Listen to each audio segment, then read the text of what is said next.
Rob here, and in this video we are going to be textually analysing the editorial page from the big issue, October 17th to 25th 2006. This is page 6.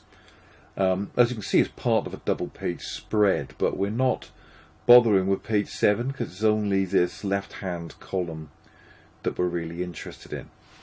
As you can see, we've got a 2-column grid for our body copy. Rule illustration credit, because this isn't a photograph, it's a drawing. This is quite common where you see this in newspapers where, as part of the writer's byline, the byline down here, look, they will have a picture of them to identify them, and quite often this is an illustration rather than a photograph.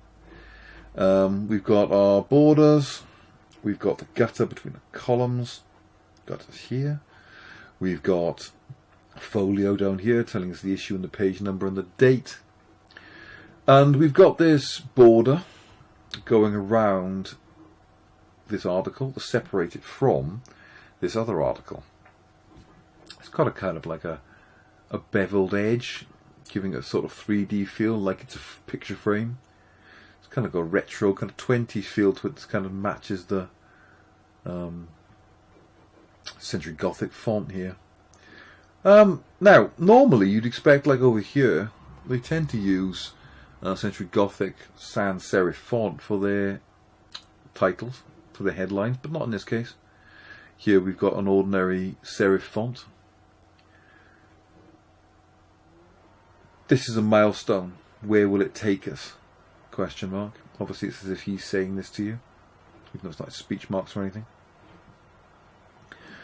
Body copy, square justified to make it nice and neat. I'd say sans serif font because that's easier to read in a large box of text. Picture of the front cover. Notice how the message in grey in here, unlike on the one I scanned, where it's supposed to be shiny. Drop capital, that's another convention here. I like the little arrow on this rule, it sort of like leads us into this, as if it's telling us to go from there, and it leads the eye into here, sort of a little vector, or your eyes move around the page. So, what we've got here is the story of the magazine. Before we get on to that though, byline, rule separating the article from the byline. Paul, what's his name, I can't read that, McAmey, is an editor of the big issue.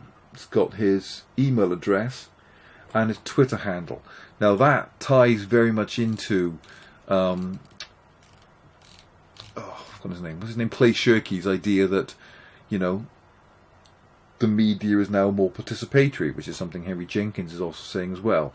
That the media is no longer just a top-down, one-way communication, but is a two-way communication, because the internet has allowed the audience to be able to break down that barrier between individuals and speak back to the media. So if you want to, you can contact him. Right, what does it say?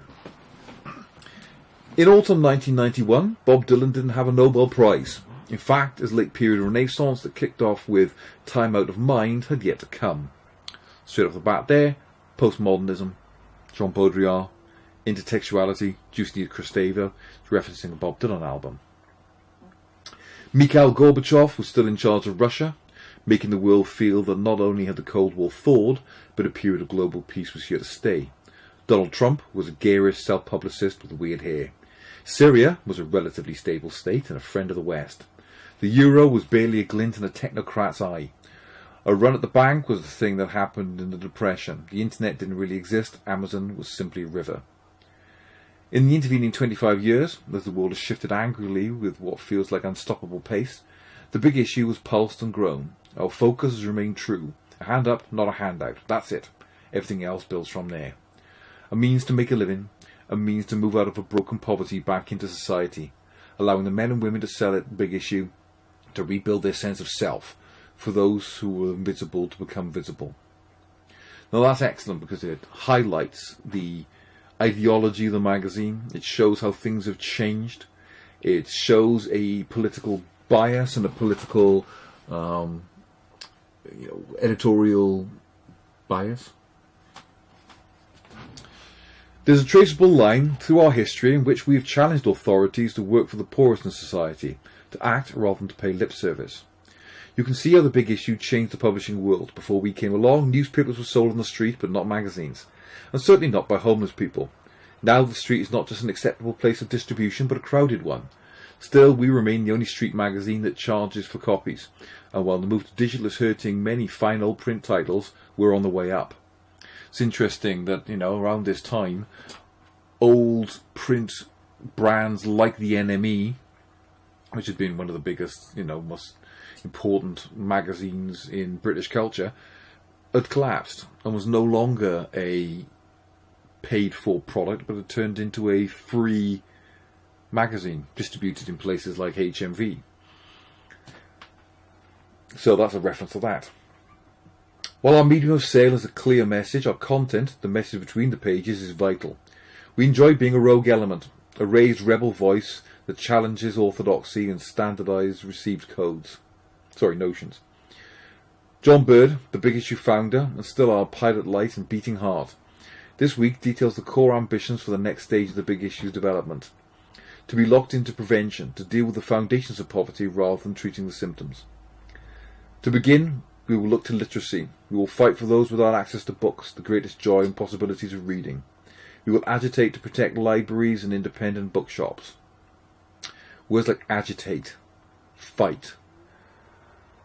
These are revolutionary words associated with socialism. We must also seek to speak with those who are ignored or cast aside, whether damaged by stinging austerity messages or feeling locked out of society by whatever means. We must think of kids here acting as carers or indeed are about to face an uncertain world as they are set adrift in after life in care. We must look to children left alone to dark malignant forces in migrant camps just across the sea. We will, of course, seek to be a great magazine that continues to mean more than just the words on the page. There is work to be done. We hope you stay with us. This week, though, we shall have a little cake. So, here they're outlining a very specifically socialist message, a left-wing message, supportive of migrants, of the other, people who have been made into moral panics or folk devils. It's critical of the government and its, neoliberalist consumer capitalism and its, failures to deal with the banking crisis of 2008 and the horrifying austerity measures that came as a result. So this ties in very much with the contents page, ties in very much with the idea that media products, especially print ones, can have a very specific editorial bias that we're not allowed to see in things like television news. The BBC, for example, has a public remit as far as possible to be impartial. The Big Issue has no such restriction. It can be as partial and biased as it likes, because that's part of freedom of speech. As long as it's not slandering or libelling anyone, it can have an opinion. Right, so what else can we talk about? I think that's pretty much it for this page. It's not the most complicated. Really here it's about its message, really. And what is the message of the magazine? That ties in with the manifesto that was on the contents page. Okay, let's go on to some of the actual spreads now. See you in the next video.